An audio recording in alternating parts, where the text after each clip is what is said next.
En primer lugar, ella se viste para que Dios la vea con agrado, no para los hombres.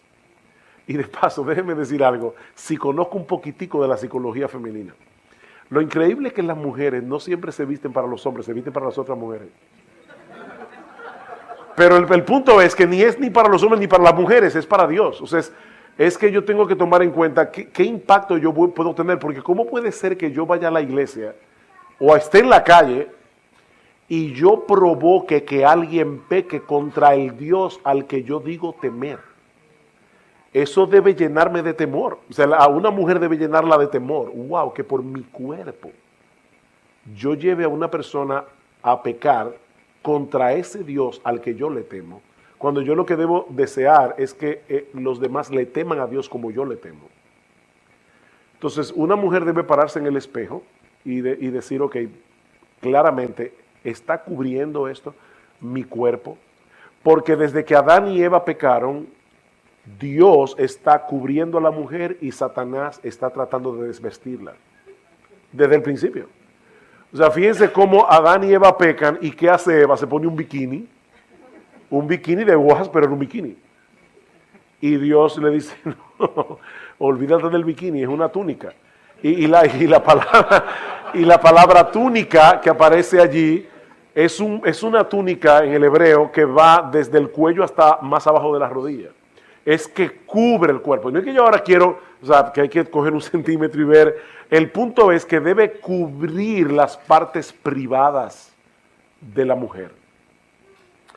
Y cubrirlas en todo sentido, porque yo a veces he estado en iglesias y me da, no sé si reírme o llorar, pero son iglesias legalistas, fíjate, que dicen, las mujeres no deben usar pantalones, deben ser faldas. Oye, pero hay algunas faldas que son tan ajustadas que yo digo, mejor que se pongan un pantalón holgado, porque están creando exactamente el mismo problema. ¿Cuál es el problema? O que están marcando todo su cuerpo de una forma tal que va a ser una tentación para el hombre, porque es que el hombre mira mucho, el hombre come por los ojos.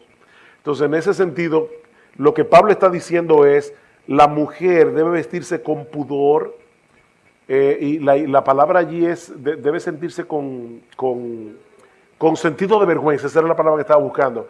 La palabra pudor en griego es sentido de vergüenza. O sea, a mí me da vergüenza pensar que por mi forma de vestir un hombre peque contra Dios. Con sentido de vergüenza, con modestia. Y la palabra allí es con sentido común santificado, con templanza, con dominio propio. O sea, es la mujer que va a la tienda y se pone un vestido y dice, wow, es que me queda bien. Pero desde el punto de vista cristiano, esto no pasa la prueba. Y me veo, o sea, y la chica del departamento que te está haciendo vender, te dice, es que eso lo hicieron para ti. Y tener el dominio propio de decir, sí, precisamente por eso no lo voy a comprar. Es que me veo demasiado bien. Demasiado bien. Nosotros tenemos un tabú con el sexo, no de ninguna manera. Pero precisamente ahí es que está el punto. Mujeres casadas y solteras, resérvense para sus maridos. O sea, lo que sucede después de la puerta de la habitación es una cosa, lo que sucede fuera de ahí es otra muy diferente. Y de hecho, a mí me sorprende a veces las fotos que yo veo en Facebook. O sea, cuelgan fotos en Facebook que están muy mal vestidas, hermanas en la fe. O piensen en un tipo de faldas, tú llegas a la iglesia, ¿verdad? Y descuidadamente cruzas las piernas. ¿Y tú has pensado qué pasa con el que está frente a ti? Lo que puede pasar allí. Entonces es todo eso. Hay un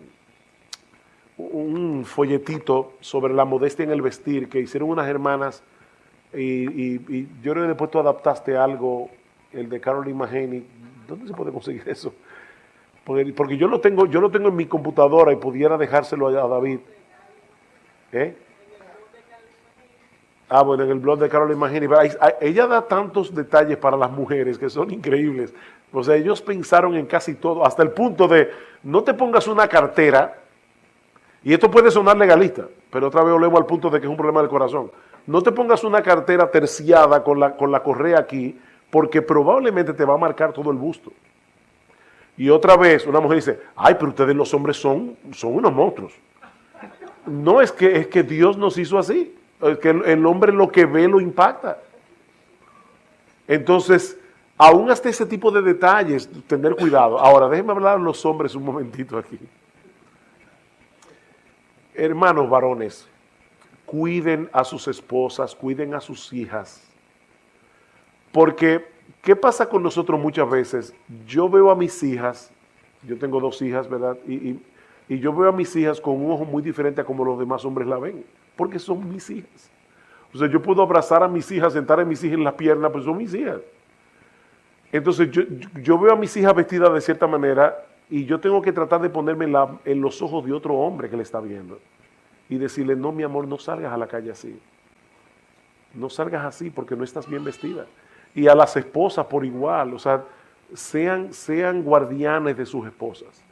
Pero recuerden que el legalismo no está en el hecho de tener mucho cuidado en la modestia. El legalismo está en la motivación que te lleva a tener ese cuidado. Si tú estás haciendo eso para sentirse superior a las demás hermanas de la iglesia, que dicen, yo soy más santa, uno no lo dice con la boca, pero muchas veces yo soy más santa que los demás porque yo no me he visto así, tú eres una legalista y eso es lo que está mal. O yo no quiero que la gente hable mal de mí. O yo quiero que la gente en la iglesia diga, tú ve, mira cómo se viste tal o cual persona. O sea, todo eso es legalismo. O ponerte reglas que la Biblia no pone y entonces querer que todo el mundo vaya por esa regla. Pero cuando una mujer le teme a Dios y está delante de Dios, se va a vestir de cierta manera. Entonces el asunto es pararte en el espejo y decir, Dios, ¿cómo tú me ves?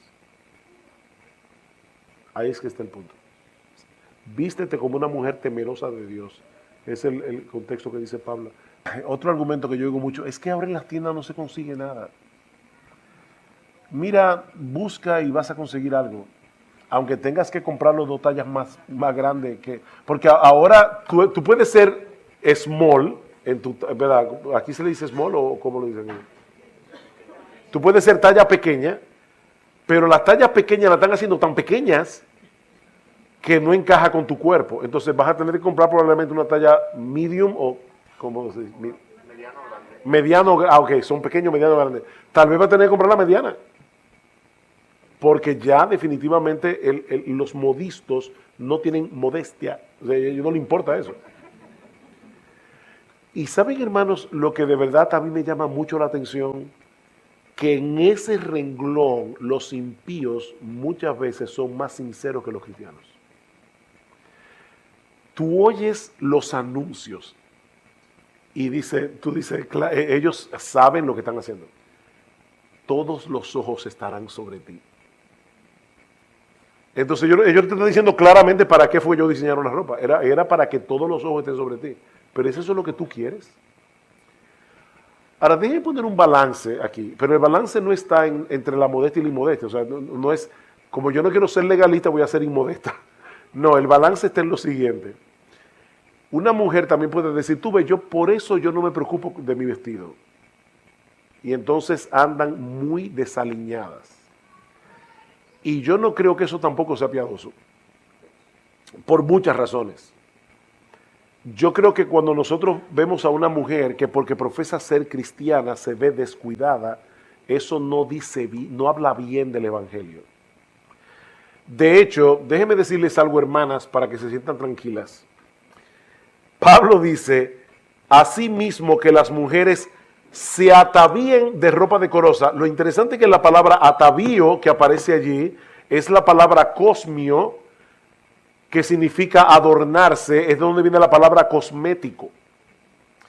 Pablo no está prohibiendo que la mujer se adorne. Pablo está diciendo cuáles son los parámetros que debe tomar en cuenta la mujer al adornarse, porque la mujer fue creada por Dios con esa naturaleza, ese toque femenino. O sea, tú pones a un hombre a vivir en una casa y él va a tener una silla y 4 mesas. Llega la mujer y pone un florero con alguna flor. Y eso, qué bueno. O sea, definitivamente Dios hizo a la mujer de esa forma. Entonces, no es que la mujer no se adorne. es que se adorne con sentido de vergüenza, con dominio propio, con temor a Dios. Eso es lo que Pablo está diciendo, no es que no se adorne. Porque entonces hay iglesias que dicen que las mujeres no se afeitan la pierna, que no se...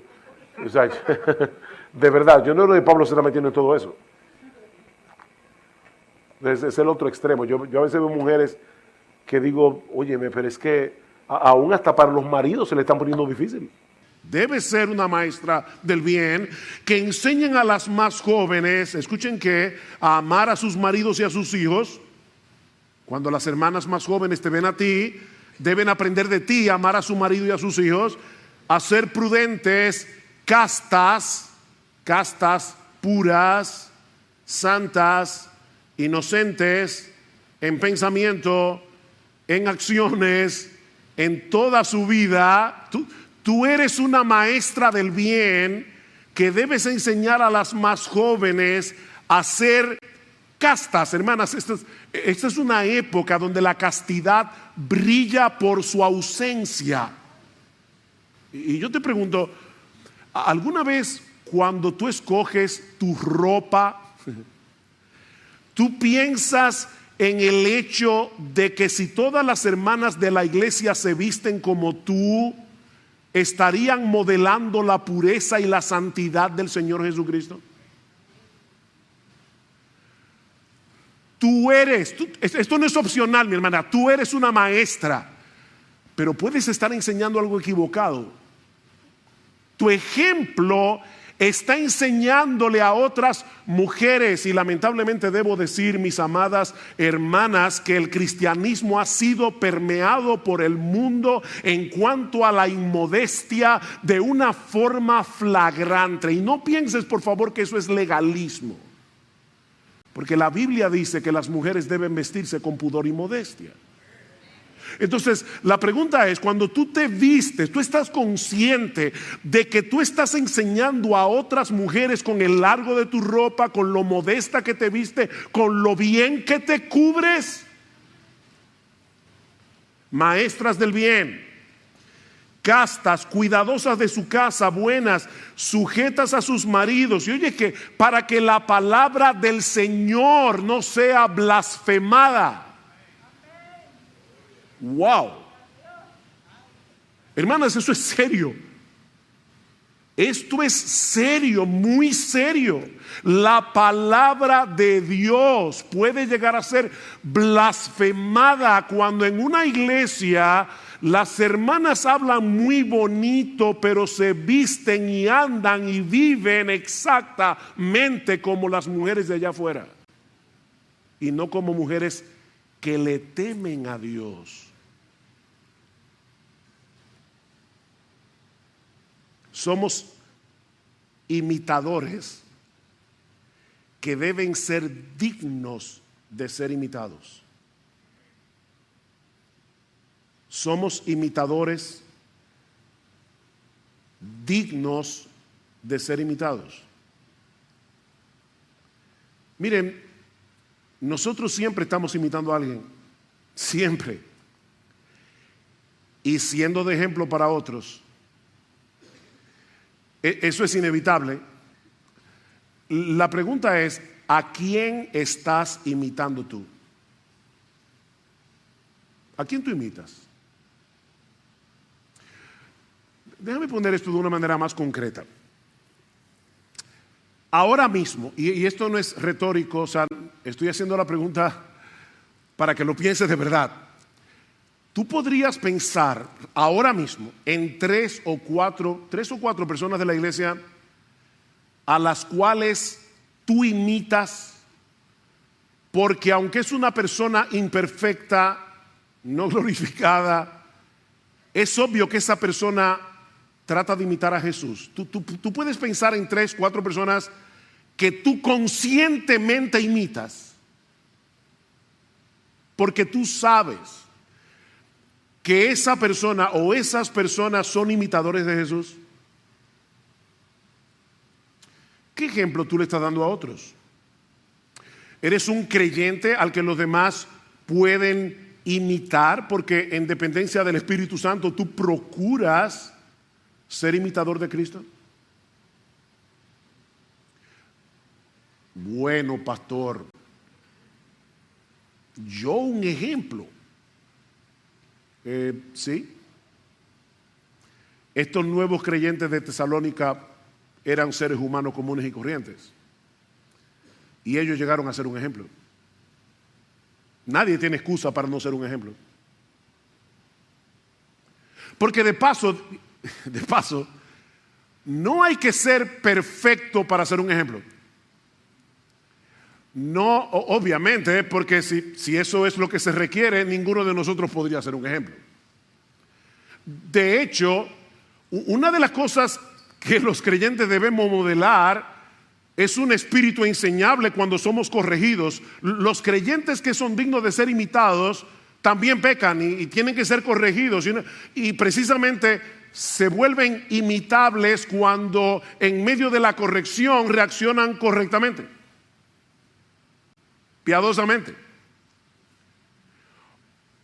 Cuando son convencidos de pecado, los creyentes dignos de imitar modelan una vida de arrepentimiento. Aquí no estamos hablando de una vida perfecta, aquí estamos hablando de una vida de arrepentimiento. Y la gente puede decir, yo puedo imitar a esta persona porque cuando él peca se arrepiente y pide perdón. Y no solo a Dios, sino cuando tiene que pedirle perdón a otra persona, pide perdón. Es digno de ser imitado, no hay que ser perfecto. Y yo vuelvo y te pregunto, ¿tú eres un ejemplo para tu esposa? Ese es tu primer, ¿qué puedo decir? La primera persona a la que tú tienes que ser un ejemplo es a tu esposa, a tu esposo. ¿Eres un ejemplo? ¿Eres un ejemplo para tus hijos? Nosotros estamos todo el tiempo modelando algo delante de nuestros hijos, nuestro amor por el Señor, nuestro amor por su palabra, nuestro amor por la iglesia. Tú eres un ejemplo. Si todos los creyentes de esta iglesia te imitaran a ti, ¿cómo sería esta iglesia?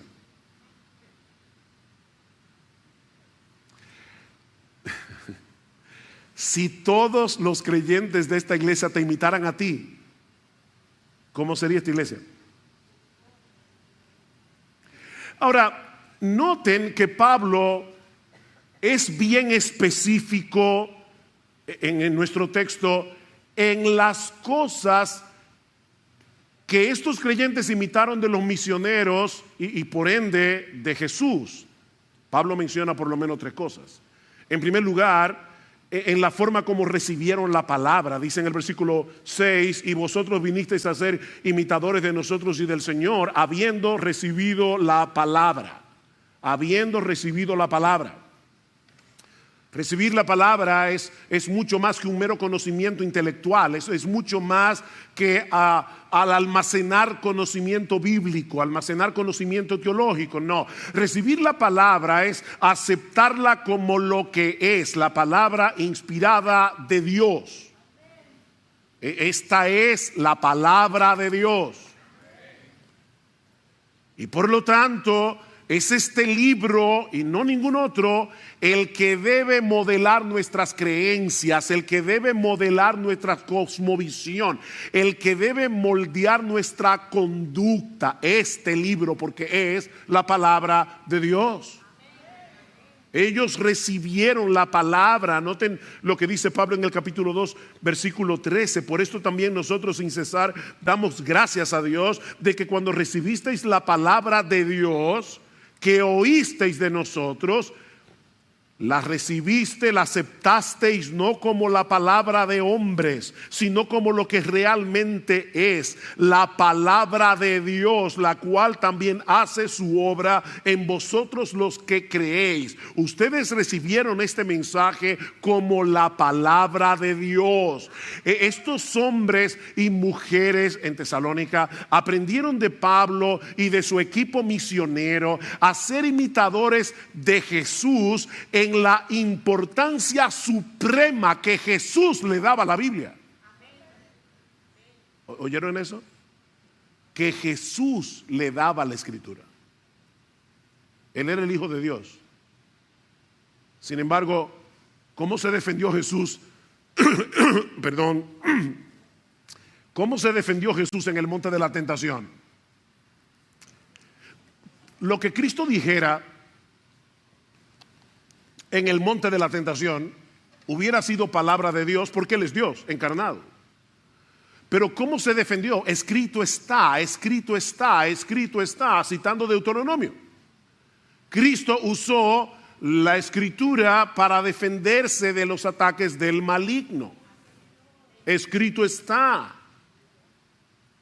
O sea, en la mente del Señor era imposible pensar que este libro fuera quebrantado. Si está escrito, no hay nada más que hablar. A la ley, al testimonio. A la ley, al testimonio, como dice Pablo en Romanos capítulo 3, versículo 4. Sea Dios veraz y todo hombre mentiroso.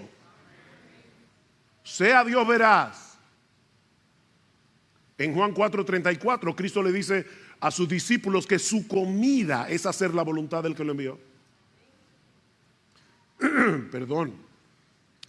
Mi comida es hacer la voluntad del que me envió. El hombre de Dios, perdón, el Hijo de Dios encarnado, Jesús, tomaba en serio la palabra de Dios. No busco mi voluntad, Juan 5:20, sino la voluntad del que me envió. ¿Y dónde conocía Jesús? ¿De dónde extraía Jesús la voluntad de Dios? Del mismo lugar que tú y que yo, de este libro. Los creyentes que modelan a Cristo aman la palabra, la toman muy en serio.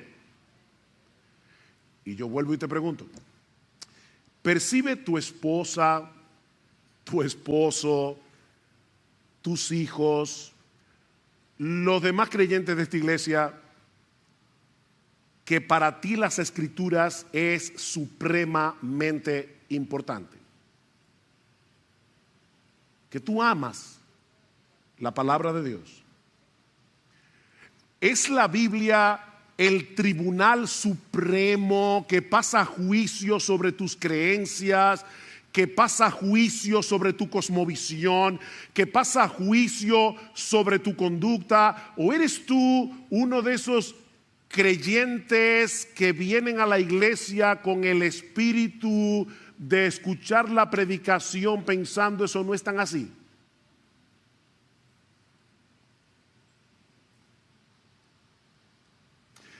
Pero estos creyentes no solo recibieron la palabra de Dios como lo que es la palabra de Dios, sino que lo hicieron en medio de mucha tribulación. ¿Vieron el texto? Y vosotros vinisteis a ser imitadores de nosotros y del Señor, habiendo recibido la palabra en medio de mucha tribulación. Ellos aprendieron de Pablo y de Silas y de Timoteo a ser imitadores de Jesús en el sufrimiento que trae consigo hacer la voluntad de Dios, tomar la Biblia en serio en un mundo que todo lo distorsiona, donde a lo bueno llaman malo y a lo malo llaman bueno. Lean el libro de los Hechos, sobre todo los capítulos 16 y 17, donde Lucas narra el inicio de la obra evangelizadora en Europa, y ustedes verán el alto precio que Pablo y su equipo tuvieron que pagar por predicar la palabra en un medio sumamente hostil. Y los tesalonicenses lo sabían, porque de hecho pasó en su ciudad. Pablo estaba preso junto con Silas en la cárcel de Filipos, y ¿qué hacían? Cantaban himnos al Señor. Y lo más seguro ellos se habían enterado de eso. Los creyentes en Tesalónica aprendieron de Pablo y de su equipo misionero lo que era sufrir por Cristo. Ellos recibieron la palabra, ellos abrazaron el evangelio de todo corazón en medio de una severa persecución. Noten el capítulo 2, versículo 14. Pues vosotros, hermanos, vinisteis a ser imitadores de las iglesias de Dios en Cristo Jesús que están en Judea, porque también vosotros padecisteis los mismos sufrimientos a manos de vuestros propios compatriotas, tal como ellos padecieron a manos de los judíos, los cuales mataron tanto al Señor Jesús como a los profetas, y a nosotros nos expulsaron de la ciudad. A Pablo y a Silas y a Timoteo los expulsaron de Tesalónica y los hermanos vieron eso.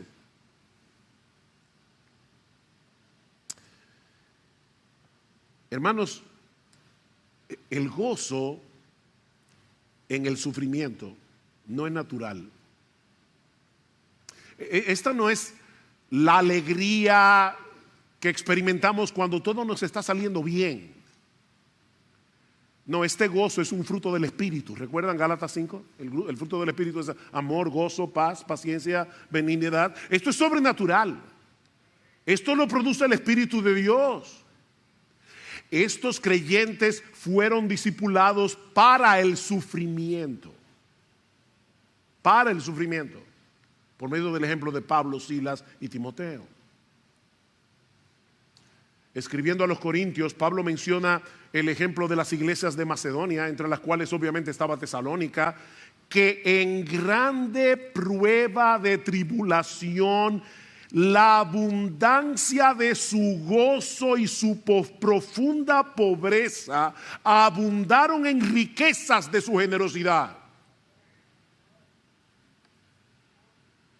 Mira, mi hermano, no hay que ser rico para dar, no hay que ser rico para amar, no hay que ser rico para hospedar, no hay que ser rico para hacer el bien. Estos hermanos eran pobres. Y en medio de su tribulación, en vez de decir, ay de mí, pobre, lo que los americanos llaman el pity party, hay gente que les encanta autocompadecerse. No, estos hermanos no se estaban autocompadeciendo, ellos estaban pensando, ¿qué les falta a estos hermanos de Judea para nosotros poder ayudar con lo que tenemos? Abundaron en generosidad. Ser imitadores de Jesús implica experimentar ese gozo sobrenatural del Espíritu Santo. Porque Jesús lo experimentó. Dice un salmo que él fue ungido con óleo de alegría. ¿Tú te imaginas a Jesús como alguien alegre? ¿O te lo imaginas como alguien, déjame ponerlo, con cara de busto de Beethoven? ¿Ustedes han visto a Beethoven? Que siempre estaba como malhumorado. ¿Ustedes se imaginan a Jesús así? Porque eso no es lo que la Biblia dice. Por el gozo puesto delante de él sufrió la cruz. Hablando de Cristo. Por el gozo puesto delante de él sufrió la cruz. Él experimentó gozo en medio del sufrimiento. Y los apóstoles aprendieron eso de Jesús. Ustedes recuerdan cuando fueron encarcelados por predicar la palabra en la sinagoga, el concilio los encarceló y dice en el versículo 41 del capítulo 5 de Hechos, oigan esto, que después de ser azotados, ellos salieron de la presencia del concilio gozosos de haber sido tenidos por dignos de padecer afrenta por causa del nombre.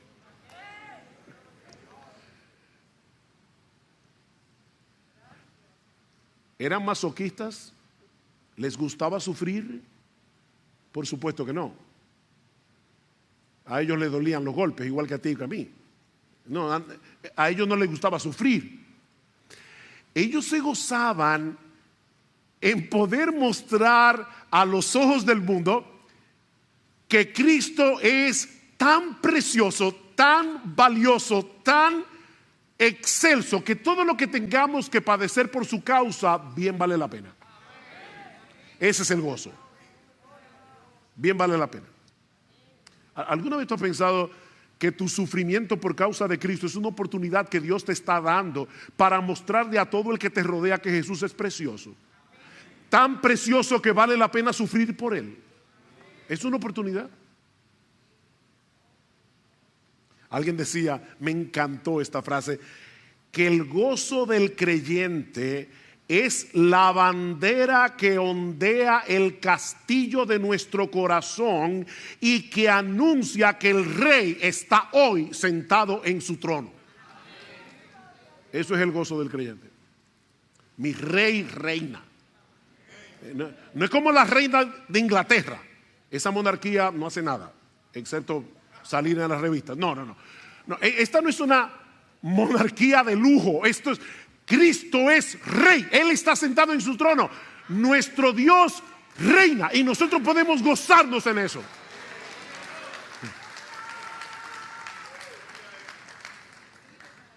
En medio del sufrimiento nos gozamos, porque sabemos que no existe un rey más bueno, sabemos que no existe un rey más poderoso, sabemos que no existe un rey más sabio que el nuestro, y que al final nosotros compartiremos su victoria y su trono. Gózate. Y ahora yo te pregunto otra vez. Este es el mensaje de las preguntas. Estamos modelando delante de otros lo que implica recibir la palabra en medio de mucha tribulación con el gozo del Espíritu Santo. Estamos imitando conscientemente a otros cristianos que reciben la palabra así. Wow, yo quiero ser como este hermano, yo quiero ser como esta hermana. Pero tenemos que avanzar. También aprendemos de este pasaje que una iglesia digna de imitar es una propagadora del Evangelio. Una iglesia digna de imitar es una propagadora del Evangelio. Vean el versículo 7, de manera que llegasteis a ser un ejemplo para todos los creyentes en Macedonia y en Acaya, porque saliendo de vosotros la palabra del Señor ha resonado. De paso, Pablo habla mucho de la palabra de Dios, la palabra de Cristo. Solamente 2 veces Pablo usa esta frase, la palabra del Señor, aquí y en 2 Tesalónica, las 2 cartas, y es una frase que nos conecta con la palabra de los profetas del Antiguo Testamento, la palabra del Señor. Dice, la palabra del Señor ha resonado, no solo en Macedonia y Acaya, sino que también por todas partes vuestra fe en Dios se ha divulgado, de modo que nosotros no tenemos necesidad de hablar nada. La palabra griega que se traduce como resonar puede ser traducida también como retumbar o resonar muy intensamente. Es una palabra interesante porque está emparentada con el término griego de donde viene nuestra palabra eco. Eco. Todos aquí saben lo que es el eco. El eco es una reverberancia, es el sonido que se replica y se amplifica al chocar con otros objetos. Eso fue lo que sucedió con el mensaje del Evangelio cuando llegó a Tesalónica. Estos creyentes se convirtieron en una caja de resonancia. De tal manera que la palabra del Señor no solo llegó a toda Grecia, Macedonia y Acaya, sino que Pablo dice por todas partes. Vuestra fe en Dios se ha divulgado. No sé si recuerdan, pero en el primer sermón que dimos de esta serie decíamos que la ciudad de Tesalónica, que llegó a ser la capital de Macedonia durante el Imperio Romano, estaba en un lugar muy estratégico porque estaba situada en uno de los mejores puertos naturales de Grecia y encima de la vía Ignacia, que era una de las carreteras más importantes del Imperio Romano. Así que esta era una ciudad muy accesible, por eso le hicieron capital. Muy accesible por tierra, muy accesible por mar, y los tesalonicenses aprovecharon esa ventaja. Todo el que pasaba por Tesalónica para vender su mercancía, para lo que sea, escuchaban el Evangelio de parte de los tesalonicenses. Estos creyentes no paraban de predicar la palabra, y no olviden que ellos estaban siendo perseguidos. Era en medio de mucha persecución. ¿Qué sería lo más natural que haría un grupo de creyentes que están sufriendo por causa del Evangelio? Mira, vamos a ser prudentes. Mejor dejemos de predicar por un tiempo hasta que las aguas se bajen. ¿Verdad? Eso sería lo más lógico. Pero no fue lo que ellos hicieron. Ellos estaban sufriendo persecución por predicar el Evangelio. ¿Y qué hicieron? Seguir predicando el Evangelio. Bunyan, el autor del Progreso del Peregrino, estuvo preso por 12 años en una cárcel en Bedford por predicar el Evangelio. En esa cárcel escribió el Progreso del Peregrino. Y uno de los carceleros le decía: Bunyan recuerda a tu niña María, una hija de Bunyan, nació ciega. Y le decía: tu familia está sufriendo porque tú estás aquí en la cárcel. Lo único que tienes que prometer, y te sacamos de inmediato, es que vas a dejar de predicar. Y él decía: si me sacan de aquí, vuelvo a predicar. 12 años preso. Eso fue lo que hicieron los hermanos de Tesalónica. Ahora, ¿de dónde aprendieron ellos eso? De Pablo y de su equipo. ¿Ven otra vez la cadena de discipulado? ¿Qué dice el capítulo 2? Porque vosotros mismos sabéis, ustedes lo saben, hermanos, que nuestra visita a vosotros no fue en vano, sino que después de haber sufrido y sido maltratados en Filipos, como sabéis, ven, ellos sabían lo que había pasado en Filipos, tuvimos el valor, confiados en nuestro Dios, de hablaros el evangelio de Dios en medio de mucha oposición. Ellos aprendieron eso de los misioneros. No había persecución que pudiera frenar a Pablo, y los tesalonicenses lo imitaron en eso. El testimonio de esta iglesia llegó a ser tan conocido que Pablo dice: cuando yo visito otros lugares y quiero comenzar a contarles de lo que está pasando en Tesalónica, no te preocupes, ya lo sabemos. Los tesalonicenses eran famosos. Todo el mundo sabía lo que había pasado ahí. De paso, y recordando nuestro 44 aniversario, yo creo que es justo decir como pastor que el celo evangelístico de esta iglesia ha sido una característica que ha permanecido a lo largo de los años. Y damos gracias al Señor por eso. Yo estaba recordando cuando nosotros nos convertimos al Señor en el año 1977, la mayoría de nosotros éramos un grupo de muchachos de 18 a 24 años, el más viejo tenía 24, así que la mayoría estábamos en la universidad y de verdad es que habíamos conocido algo tan grande, tan precioso, que no podíamos dejar de predicar el Evangelio. Y no pude dejar de pensar en mi madre, perdónenme que ponga un ejemplo tan personal, pero cuando mi mamá se convirtió al Señor, el día que nosotros nos bautizamos, yo y mis hermanos y yo, el burro adelante, el día que nosotros nos bautizamos y se predicó la palabra, mi mamá, que era católica romana, ferviente adoradora de la Virgen María, de repente se puso en pie en medio de la iglesia y dijo en voz muy alta, porque mi mamá era bastante extrovertida: yo estaba ciega aprendiéndole velones a vírgenes y a santos, y ahora me he dado cuenta que Jesucristo es la luz del mundo. Y a partir de ese momento hasta el día de su muerte, mi mamá nunca se calló de predicar el Evangelio, a tal punto que a veces había personas que llamaban a mi casa equivocado y mi mamá le decía: mira, esta no es la casa, estás equivocado, pero déjame decirte algo, no llamaste aquí por casualidad. ¡Pam! Y le predicaba el Evangelio. Hermanos, óigame, nosotros tenemos en nuestras manos no solamente el mensaje más glorioso que existe, nosotros tenemos el mensaje más importante que existe. Esto es un mensaje de vida o muerte. Tenemos un gran Salvador que vale la pena de ser proclamado. Tenemos que ser una caja de resonancia. Donde quiera que el Señor nos conceda la oportunidad de predicar el Evangelio. Y el hecho de que, de verdad, nuestra iglesia yo creo que ha sido una iglesia muy evangelística, eso no quiere decir que no tengamos que seguir creciendo en esto. Cada vez más.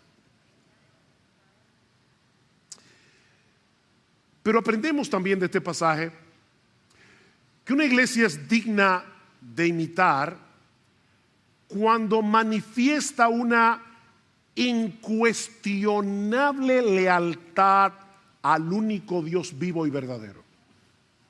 Noten otra vez el versículo 9. Una incuestionable lealtad al único Dios vivo y verdadero. Dice el versículo 9, pues ellos mismos cuentan acerca de nosotros, de la acogida que tuvimos por parte de vosotros y de cómo os convertisteis de los ídolos a Dios para servir al Dios vivo y verdadero.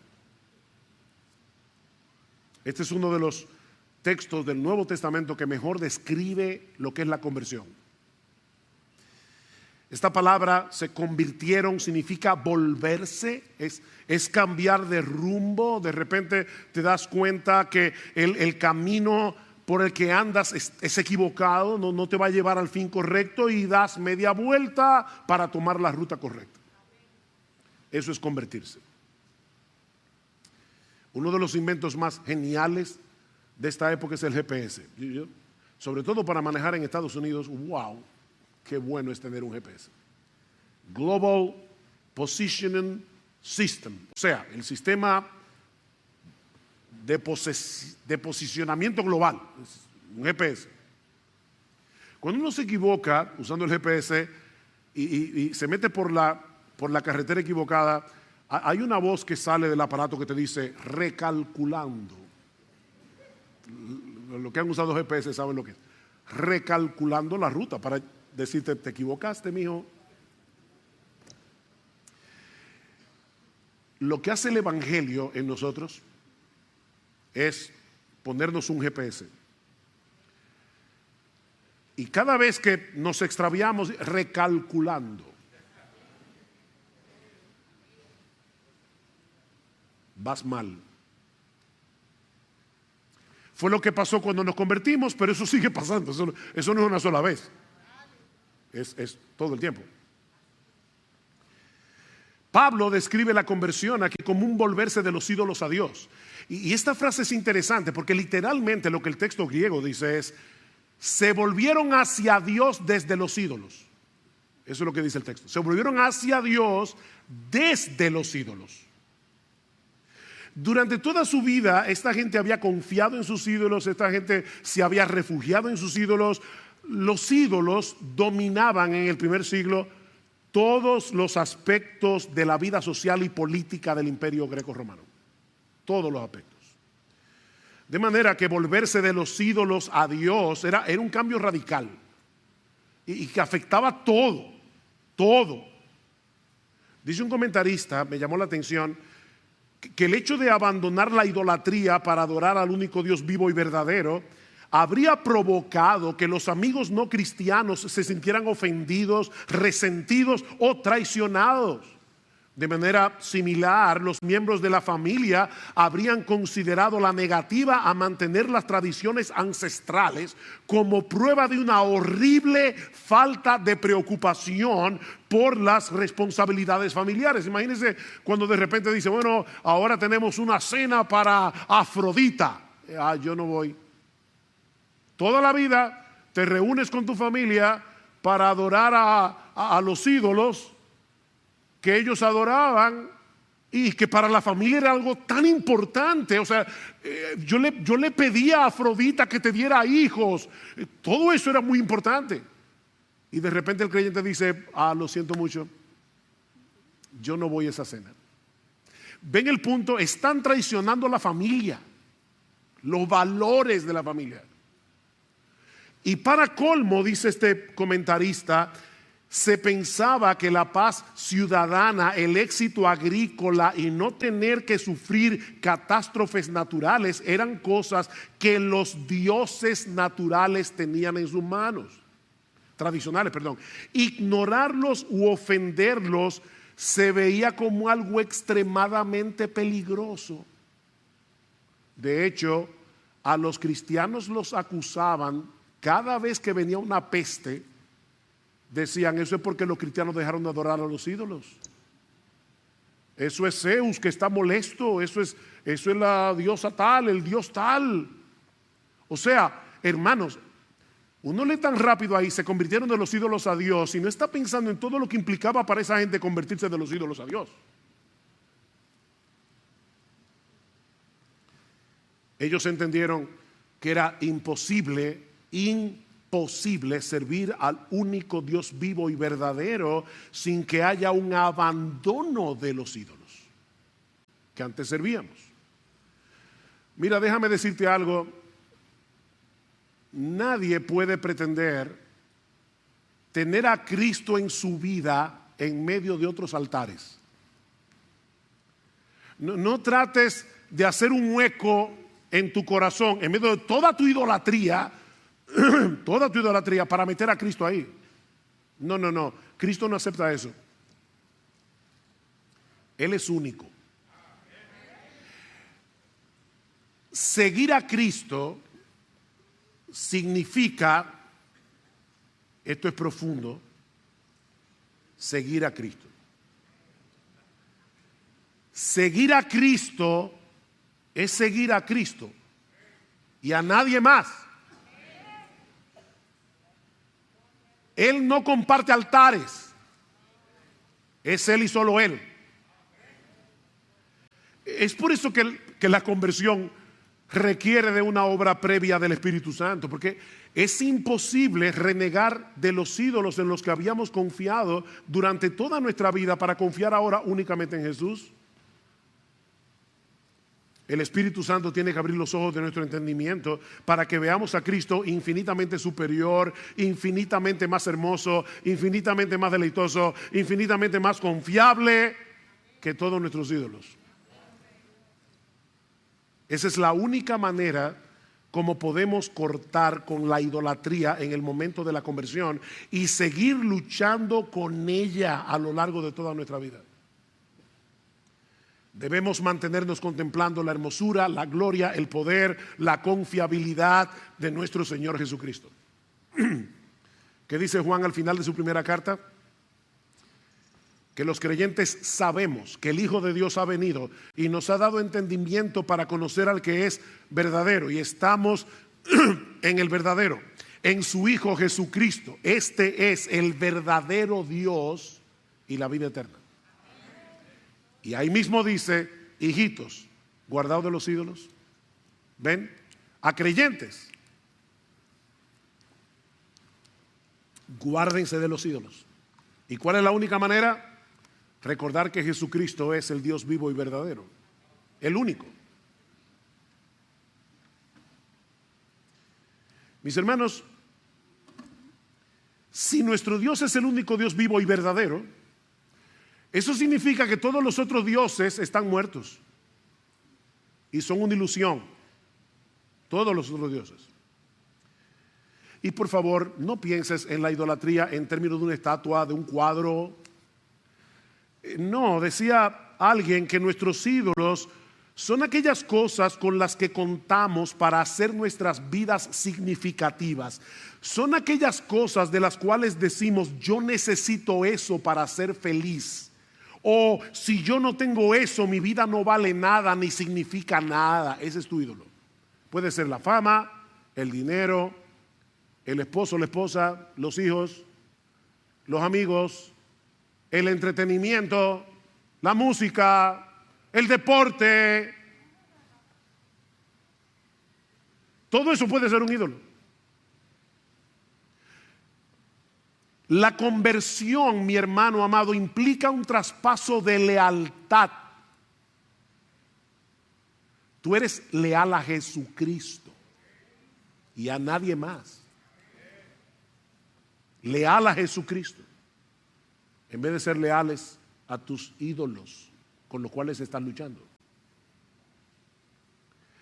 Nos convertimos para adorar, confiar, servir únicamente a Cristo.